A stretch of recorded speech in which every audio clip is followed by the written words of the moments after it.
Hello friends, welcome to Rupa's kitchen. আশা করি আপনারা সকলে খুবই ভালো আছেন।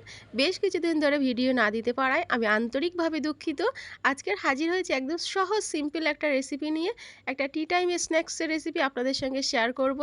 এটা সবাই তৈরি করতে পারেন, কিন্তু আমি কিভাবে বাড়িতে এটা মজা করে তৈরি করি একদম ঘরোয়া কম উপকরণ দিয়ে, সেটাই আজকের আমি আপনাদের সঙ্গে শেয়ার করতে চলেছি। এটা দারুণ মুচমুচে খেতে হয়, খুবই মজাদার হয়, সকলেই কিন্তু খুবই পছন্দ করবে। তাহলে চলুন চটজলদি এটা দেখে নেওয়া যাক। প্রথমে আমি এখানে নিয়ে নিচ্ছি এক বাটি পেঁয়াজ। পেঁয়াজটাকে একটু মিহি কুচি করেই কেটে নিয়েছি। এখন হাত দিয়ে একটু এভাবে কষলিয়ে নিতে হবে, যাতে পেঁয়াজটা একে অপরের গায়ে লেগে না থাকে। তারপর আমি এখানে দিয়ে দিচ্ছি পর্যাপ্ত পরিমাণে কাঁচা লঙ্কা। আপনারা অবশ্যই লঙ্কাটা নিজেদের পরিমাণ মতো বুঝে দেবেন।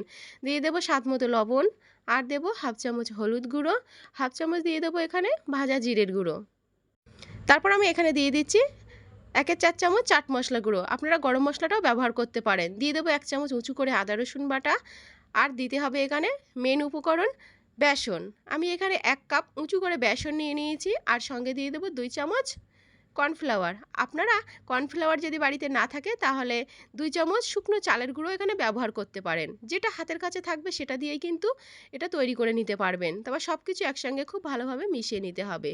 মেশাতে গিয়ে যদি দেখেন এটা খুব ভালোভাবে মিশছে না, তখন এখানে সামান্য একটু জল আপনারা অবশ্যই ব্যবহার করবেন। তারপরে এইভাবে হাত দিয়ে কিন্তু খুব ভালোভাবে একটু মিশিয়ে নেবেন। দেখবেন খুব সুন্দরভাবে এটা কিন্তু মিশে গেছে। জাস্ট দেখুন, আমার কিন্তু এটা একদম পারফেক্টভাবে রেডি হয়ে গেছে। এখন আমি এখানে দিয়ে দেবো 2 চামচ ধনেপাতা কুচি। অবশ্যই দেওয়ার চেষ্টা করবেন, এতে করে কিন্তু ফ্লেভারটা দারুণ হবে। ধনেপাতার যে একটা সুন্দর মিষ্টি গন্ধ আছে, সেটা কিন্তু পুরো পেঁয়াজিটাকেই কিন্তু মাতিয়ে তুলবে। এটা দিয়ে আপনারা পেঁয়াজি তৈরি করে দেখবেন, কিন্তু খুবই সুস্বাদু হয় খেতে। দেখুন আমি সব কিছু আবারও খুব ভালোভাবে মিশিয়ে নিয়েছি। এখন এটা কিন্তু আমার একদম রেডি। জাস্ট এটা তেলে ভেজে নিলেই কিন্তু হয়ে যাবে। দেখুন জাস্ট এইভাবে হাত দিয়ে কিন্তু ছোট ছোট করে তেলের মধ্যে দিয়ে ভেজে নিতে হবে। আমি আগে থেকেই পর্যাপ্ত পরিমাণে তেল গরমে বসিয়ে রেখেছি। এখন এতে আমি পেঁয়াজিগুলো দিয়ে ভেজে নিচ্ছি।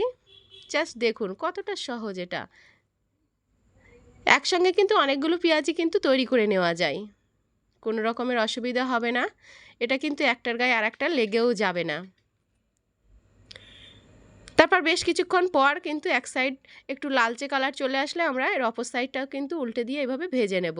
দুই সাইড জাস্ট একটু উল্টে পাল্টে ভেজে নিলেই কিন্তু এটা রেডি হয়ে যায়। কোনো রকমের ঝামেলাবিহীন একটা টি টাইম স্ন্যাক্সের রেসিপি আপনাদের সঙ্গে শেয়ার করলাম। আশা করি আপনাদের ভালো লেগেছে।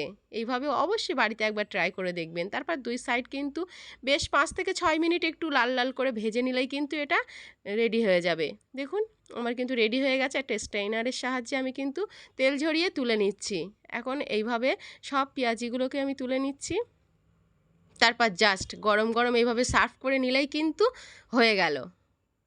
বিকালে সন্ধ্যায় চায়ের রাস্তায় কিন্তু এইরকম মুচমুচে গরম গরম পেঁয়াজি থাকলে কিন্তু চায়ের আড্ডাটাই জাস্ট জমে যাবে। অসম্ভব মজার এটা খেতে হয়, অসম্ভব মুচমুচে হয়। অবশ্যই বাড়িতে একবার ট্রাই করবেন, দেখবেন এর স্বাদটা কিন্তু অতুলনীয় হয়। আশা করি আমার আজকের এই একদম সহজ সিম্পল রেসিপি আপনাদের খুব ভালো লেগেছে। ভালো লাগলে অবশ্যই ভিডিওতে একটা আপনার সুন্দর হাত দিয়ে লাইক করে দেবেন এবং চ্যানেলটিকে সাবস্ক্রাইব করে চ্যানেলের পাশেই থাকবেন। দেখা হবে নতুন কোনো রেসিপিতে। ভালো থাকবেন, সুস্থ থাকবেন। ধন্যবাদ।